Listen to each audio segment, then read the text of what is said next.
रहीम अस्सलाम वालेकुम। बिंत फातिमा और हम इस्लामाबाद में आज माशाल्लाह से बाद में रोज़े की जो है वो इफ्तारी तैयार हो रही है। यहाँ इस वक्त मेरे पास जो है ये बहुत ही खूबसूरत से चिकन ब्रेड स्लाइसेस हैं जिनको मैंने बेक किया है। ये इसके अंदर सारे चिकन का अमेज़ा है और ब्रेड है, साथ में इसके ऊपर चीज़ लगा के इसको बेक किया है। साथ में यहाँ फ्रूट चाट तैयार हो रही है। ये बहुत ही मज़ेदार सी जो है वो जूसी फ्रूट चाट है। इसके अलावा यहाँ शीर खुरमा है, इसके ऊपर अभी बादाम की टॉपिंग हम करेंगे और साथ साथ बाकी चीज़ें भी तैयार हो रही हैं।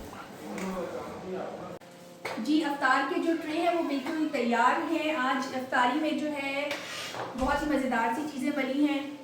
यहाँ पे शीर खुरमा है, फ्रूट चाट, खजूर, रूह अफ़ज़ा, इसके अंदर तुख मलंगा है, साथ में समोसे हैं और ये बहुत ही खूबसूरत सी चीज़, इसको आप चिकन पिज़्ज़ा ब्रेड भी कह सकते हैं। और आज जो है ये एक नई चीज़ हमने तैयार की है।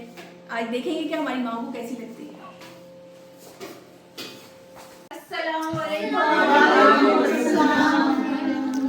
आपको सबको 12वां रोज़ा बहुत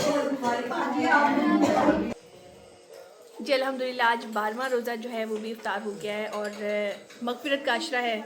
हमारी ढेर सारी दुआ है अल्लाह ताला से कि अल्लाह ताला मग़फ़िरत के अशरे के सदक़े हमारे तमाम गुनाहों को मुआफ़ करे और अल्लाह ताला हमारे लिए आसानी के मामलात करें। जज़ाकल्लाह।